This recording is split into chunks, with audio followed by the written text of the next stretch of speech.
देखिए, हम different categorisation को देख रहे हैं और ये एक ब्रॉड कैटेगराइजेशन है फ्लूइड्स की।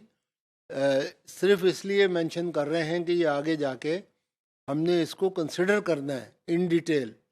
और ये फ्लूइड फ्लो की कैटेगराइजेशन अफेक्ट करती है प्रॉब्लम सॉल्विंग को, how to attack them, what conditions to apply on them और what considerations are to be made, क्योंकि डिफरेंट फ्लो के लिए डिफरेंट रिक्वायरमेंट्स हैं, तो इसलिए ये कैटेगराइजेशन भी इम्पोर्टेंट है।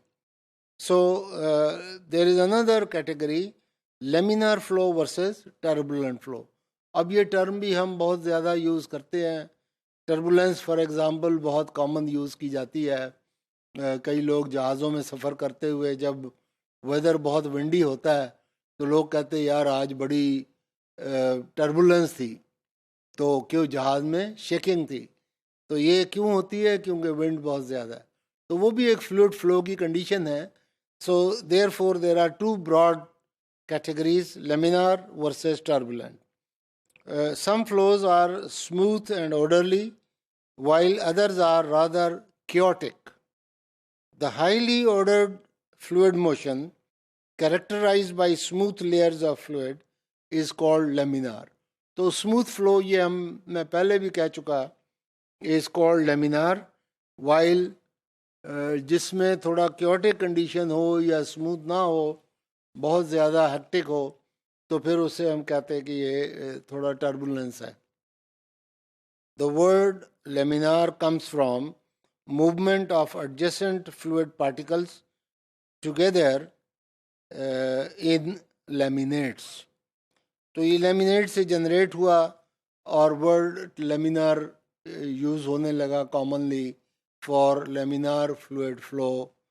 और the flow of high viscosity fluids such as oils at low velocity is typically laminar.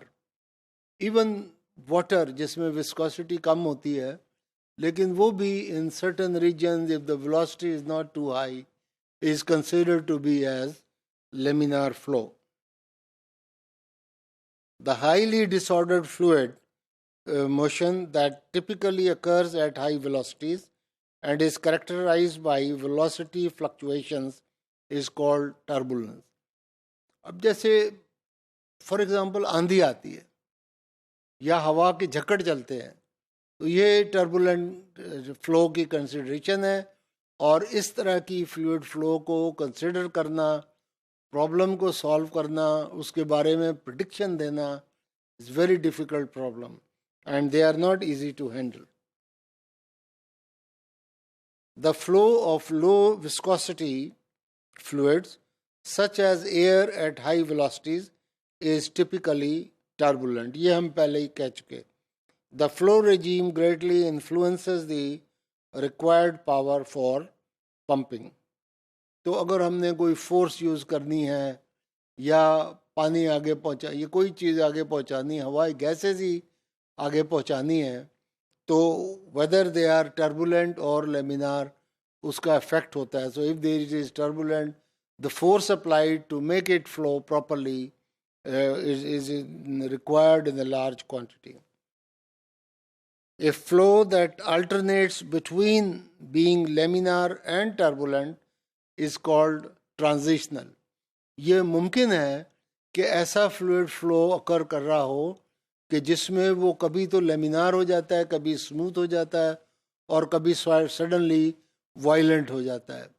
तो आंधी के मौसम में इस तरह से होता है, हवा के झक्कड़ जब चल रहे हों तो तब इस तरह से होता है, रेनी वेदर में इस तरह की कंडीशन प्रिवेल कर सकती है.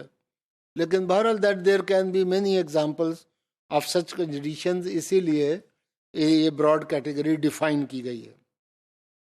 The experiments conducted by Reynolds in 80s resulted in establishment of the dimensionless Reynolds number, which we denote as RE. And RE is the key parameter for determination of the flow regimes in pipes. तो ये उसको pipes में fluid flow को important play करता है Reynolds number. अगर Reynolds number is up to a certain level which we will define, then the flow is considered to be laminar. But if it exceeds that number to a much higher level, the flow is defined as turbulent. Then we come to natural versus forced flow. So a fluid flow is said to be natural or forced, depending upon how fluid motion is initiated. In force flow, a fluid is forced to flow over a surface or in a pipe by external means such as a pump or fan. In natural flows, any flow motion is due to natural means such as buoyancy effect, which manifests itself as rise of warmer, thus lighter fluid, and the fall of cooler, thus denser fluid. तो ये जो phenomenon है, अब देखिए, अगर फ़र्ज़ किया हमने हवा को धकेलना है या वाटर को धकेलना है, फ्लूइड को एक जगह से दूसरी जगह पहुंचाना है, तो उसके लिए हम पंप यूज़ करते हैं. पानी की टंकी नीचे से हमने ऊपर छत के ऊपर जो पानी की टंकी है, स्टोरेज है हमारी, वहाँ पर पहुँचाना है. We used a motor pump. तो उस पंप के ज़रिए जो पानी को ऊपर पहुँचाया जा रहा है, that is an example of forced flow. और लेकिन अदरवाइज़ अगर एक फ्लो फोर्स जो है वो नेचुरली चल रही है, एक्ट कर रही है, तो वो फिर फोर्स नहीं है, वो नेचुरल फ्लो है. वो फॉर एग्ज़ाम्पल फ़िज़ा में मिसाल के तौर पर होता रहता है, इवन समुद्रों में होता रहता है, या in any type of liquid और फ्लूइड फ्लो सिचुएशन में होता है. और उसमें एक वन ऑफ द एग्जांपल जो फिनोमेनन जो अकर करता है वो ये है, एज यू कैन अंडरस्टैंड, कि अगर ऊपर की सरफेस सूरज की एनर्जी से, गर्मी से गर्म होती है, तो वहाँ टेम्परेचर हाई होता है. वो फिर हवा में पानी, लेट से समुंदर की सरफेस को हम कंसिडर कर रहे हैं, तो वो हवा में एवापोरेट होता है. लेकिन अगर सर्द मौसम है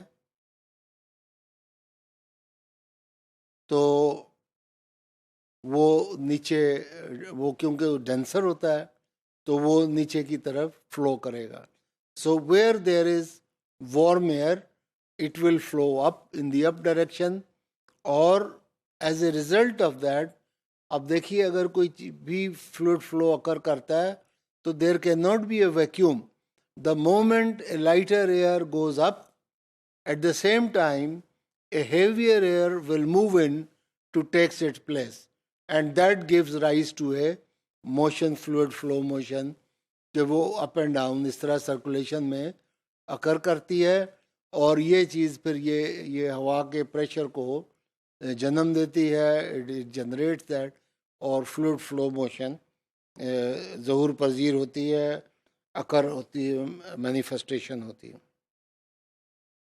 In the solar hot water system, for example, the thermosiphoning effect is commonly used to replace pumps by placing the water tank sufficiently above the solar collectors. तो ये एक और तरीका है कि अगर आपने पानी को मसलन गर्म किया तो वो खुद ब खुद ऊपर गर्म होके ऊपर को उठेगा. और अगर ऊपर हम स्टोरेज टैंक इस तरह लगा दें कि जो पानी ऊपर उठा है वो वहाँ पर जाकर कलेक्ट होता जाए, तो that is another way of storing. मगर ये फ्लूइड फ्लो को यहाँ पर मकसद ये दिखाना है या ये बताना है कि there is a natural flow, there is a force flow. और force flow when we are pumping certain fluid, whether it is gas or liquid, और natural flow जो खुद ब खुद ज़हूर पजीर होता है because of the natural phenomena जिसमें for example हमने टेम्परेचर वेरिएशन की example the. The same thing can happen with density variation also.